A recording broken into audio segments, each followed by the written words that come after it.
কারণ কি, আপনি যতই খারাপ অবস্থা থাক না কেন, আপনার যত হাজার অবস্থা খারাপ থাকুক না কেন, আপনি বলেন কি আমার রোগ, আমার অসুখে আল্লাহ ভরে দিয়েছে, খালি আমারই অসুস্থ, আর দুনিয়ার মধ্যে কোনো লোক নাই, আমার একের পরে এক অসুখ লাগেই থাকে। সম্মানিত ভাই, আপনি জানেন না কত বড় নিয়ামত আপনার মধ্যে আছে।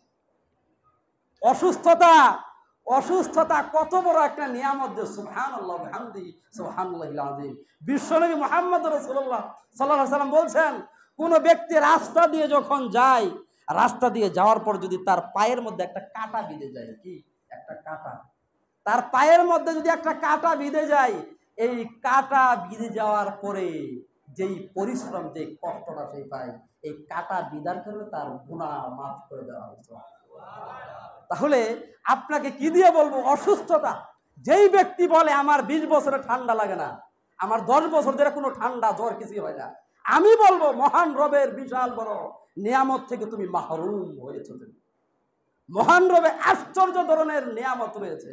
এই অসুস্থতা, যেই ব্যক্তির অসুস্থ হয়, যেই ব্যক্তির 2 দিন পর পর ঠান্ডা জ্বর কাশি অমুক সমস্যা তমুক সমস্যা, আমি বলবো মহান রবের খাস রহমত তোমার মধ্যে আছে। এবং কি মৃত্যুর আগ মুহূর্ত পর্যন্ত যদি আপনার অসুস্থ থাকে, এই অসুস্থতা যদি মৃত্যুর কারণ হয়, আমি বলবো দুনিয়া থেকে অসংখ্য হাজার কোটি গুনাহ মাওকুফ হয়ে আপনার জান্নাতের পথ সহজের রাস্তা করে দিয়েছেন। তাহলে আপনি ভেবেছেন কি অসুস্থটা খারাপ না?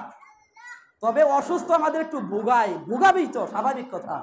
অসুস্থ হবেন, আর অসুস্থ হওয়ার পরে যেই ভোগান্তিটা, যেই পরিশ্রম, যেই কষ্টটা হয়, এই কষ্টের কারণে তো আপনার গুনাহ মাফ হয়, বুঝলেন? এই কষ্টের কারণে তো গুনাহ মাফ হয়।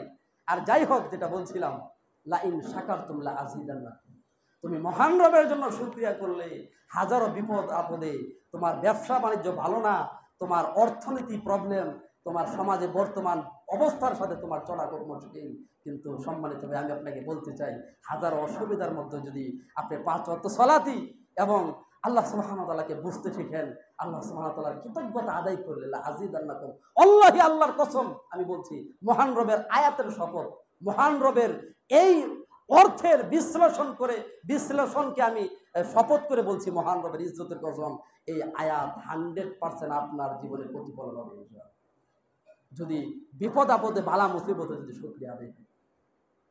তারপরে আল্লাহ বলছেন, ওয়ালা ইন কাফারতুম ইন্না আযাবি লাশাদীদ, আর তুমি যদি মহান রবের অকৃতজ্ঞ হও, কি অকৃতজ্ঞ কি, যেমন মানুষ বলে আল্লাহ খালি আমাকেই দেখে, আল্লাহ খালি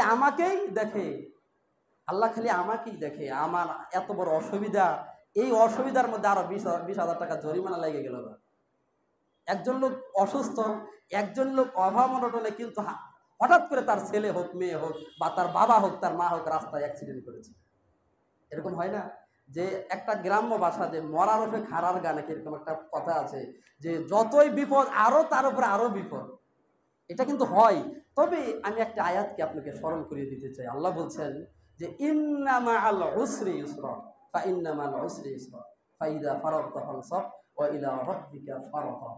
মহান রব বলছেন ইন্না মাআল উসরি ইউসরা, ও আদম সন্তান, তোমাকে বলতে চাই, ইন্না মাআল উসরি ইউসরা, নিশ্চয়ই তোমার